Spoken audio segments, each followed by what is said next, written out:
안녕하십니까. 월간조선 권세진 기자입니다. 더불어민주당이 이제 대선에 이어서 지방선거에서도 패배하면서 심각한 내홍에 휩싸여 있죠. 지금 이제 친이재명계, 반이재명계, 그러니까 친명, 반명 이렇게 갈라져서 서로 공격을 하는데 그 수위가 좀 점입가경입니다. 굉장히 막말, 비꼬기, 아주 난리도 아니죠. 정치 훌리건이라는 말까지 나옵니다. 되게 폭력적인 지지자들이죠. 훌리건이라고 하면. 근데 이제 제가 이런 비슷한 광경 민주당에서 약 7년 전에 봤던 기억이 생생합니다.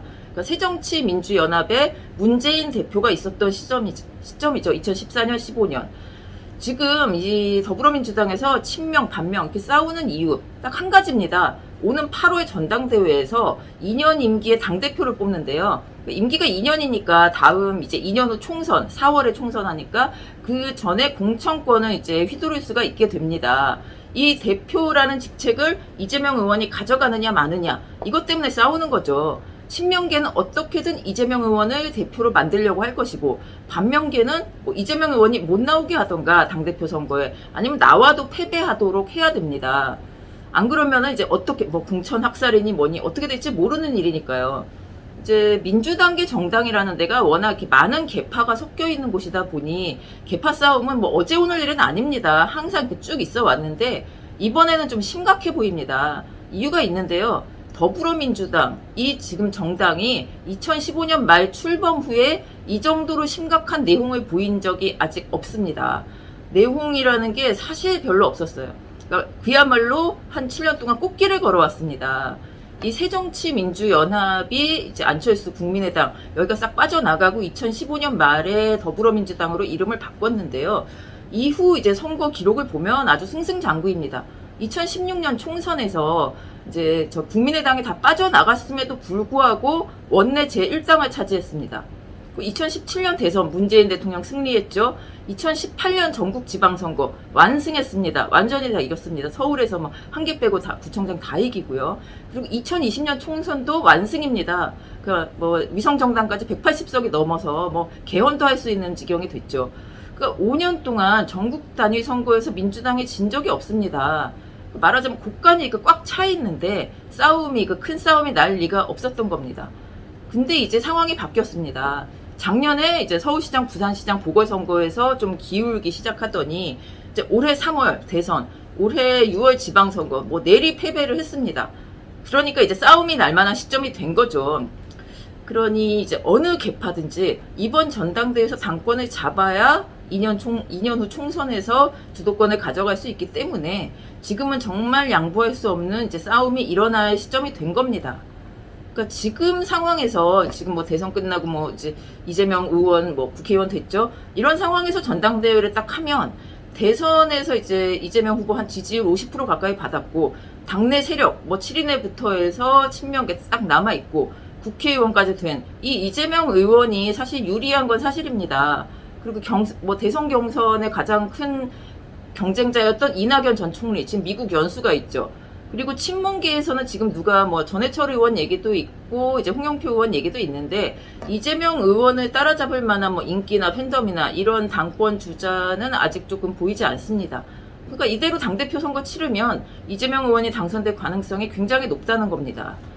그러니까 친명계에서는 이럴 때 단일 지도 체제, 당대표가 정권을 굉장히 이제 휘두를 수 있도록 지금 상황 그렇게 돼 있죠. 이렇게 하는데 반면계에서는 집단 지도 체제로 가야 한다. 한 명에게 이렇게 집중되는 것은 분란의 원인이 된다. 이렇게 지금 이제 붙고 있는 겁니다. 전당대회 룰을 자기네들한테 유리한 쪽으로 바꾸기 위해서. 근데 이제 이 명분은 다 있습니다. 친명계는 야당이니까 강력한 지도자가 있어야 대여 투쟁력이 있다, 전투력이 있다, 이런 얘기인데 반면계에서는 당연히 반대할 수밖에 없죠. 이재명 의원이 지금 170석 이런 정당을 좌지우지하게 되면 좋을 게 없지 않겠습니까? 그러니까 일단 전당대회가 열리는 8월까지는 친명계, 반면계에서 계속 싸우고 경쟁하고 그리고 후보들이 나와도 또 경쟁 많이 하겠죠. 이제 그거는 이제 자명한 사실인데. 그 다음에 문제는 이재명 의원이 만약에 민주당 대표가 된다면입니다. 그러니까 제가 좀 여기저기 취재를 해보니까 이 경우에 아까 말씀드린 2014년, 15년 새정치민주연합 문재인 대표 체제 그 당시의 문제점이 고스란히 거의 비슷하게 드러날 것이다. 이런 예상이 나옵니다. 그러니까 그 당시에 문재인 대표 대선 치른 대권 주자였죠. 2012년에 대선에서 박근혜 후보한테 졌고. 근데 이제 초선 의원이었고, 당시에 다선 의원들 굉장히 많죠. 민주당에 그 DJ 그때부터 해서 그런 의원들을 이렇게 싹 이끌어 나갈 리더십이 있다고 보기는 어려웠습니다. 그러니까 이제 친노계, 그러니까 새로 들어온 친문계, 뭐 DJ계, 호남계, 뭐 계파들이 엄청나게 많죠. 그 민주당은. 그러니까 바람 잘 날이 없었습니다. 한 1년 동안. 뭐 비대위도 가기도 했는데 비대위도 흔들리고, 아주 또 김종인 비대위, 박영선, 김종인 뭐 비대위원장들도 있었죠. 결국 이렇게 내분이 심해지다가 안철수 뭐 소장파 그리고 호남 의원들이 주유줄이 탈당을 했고, 그렇게 해서 만든 그 분당 끝에 나온 국민의당, 다음 총선에서 선전을 했습니다. 제3당에 지금 한 30석 가까이 받는 선전을 했고요. 근데 이제 이 당시 상황을 보면 이재명 의원이 지금 민주당 대표가 되면 이런 비슷한 상황이 벌어질 것이다. 이런 예상이 이제 좀 하는 분들이 많습니다. 아직 입 밖에 내기는 조금 이르다는 생각도 있는데 다들 이런 얘기들을 많이 하시더라고요. 그러니까 왜 비슷하냐. 이재명 의원이 지금 대표가 되면 그 2015년 당시에 문재인, 초선 의원, 지난 대선 주자, 그래서 팬덤이 좀 그리고 당내 대권 주자 중에 지금 라이벌이 없습니다. 그러니까 원톱 대선 주자입니다. 민주당 안에서는. 그리고 또 비슷한 점은 팬덤에 둘러싸여 있는 정치인이죠. 그러니까 7년 전 문재인 대표, 그리고 만약에 지금 이재명 의원이 당대표가 된다면 굉장히 비슷한 상황이 벌어질 것이다. 이런 얘기인데, 결국 그 7년 전에 어떻게 됐습니까? 분당이라는 상황이 벌어졌죠. 그러니까 지금 친문계, 이제 원래는 당의 주류였죠. 친문계가 친노에서 이제 계속 진화한 친문계가 했는데, 지금 이재명 대표에게 이재명 의원에게 이제 대선에서도 밀렸고, 지금 전당대회도 약간 위태로운 시점 아니겠습니까? 그래서 조심조심 분당 얘기가 계속 나온다고 합니다. 물론 지금 뭐 분당할 것은 아닌 것 같긴 한데, 일단 지금 민주계 정당에 큰 분당이 2번 있었죠.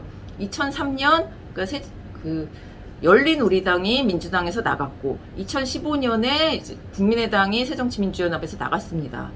그런데 이제 분당에서 나온 당, 열린우리당하고 국민의당 모두 차기 총선에서 성공했습니다. 열린우리당은 탄핵 여파도 있긴 하겠지만 굉장히 이제 150석을 넘게 받았고요. 국민의당도 호남을 기반으로 하면서 30석 가까이, 굉장히 비례대표도 많이 받았고, 사실 나가서 성공을 한 거죠. 뭐 결국에는 다 소멸을 하고 결국 또 민주당으로 다 흡수가 되긴 했는데, 이 일부 세력 입장에서는, 충돌 중의 세력 입장에서 뭐 자신들의 힘을 강화하고 좀 세력을 보여주는데 분당이라는 게 꽤 좋은 방법이기도 합니다. 그래서 지금같이 이렇게 엄청나게 격화되고 막 진짜 막말까지 나오는 이런 더불어민주당 내에서 분당설은 계속 힘을 얻을 것이라는 생각이 들고요. 그러니까 이 분당 시점은 전당대회 전이 아니라 전당대회 후.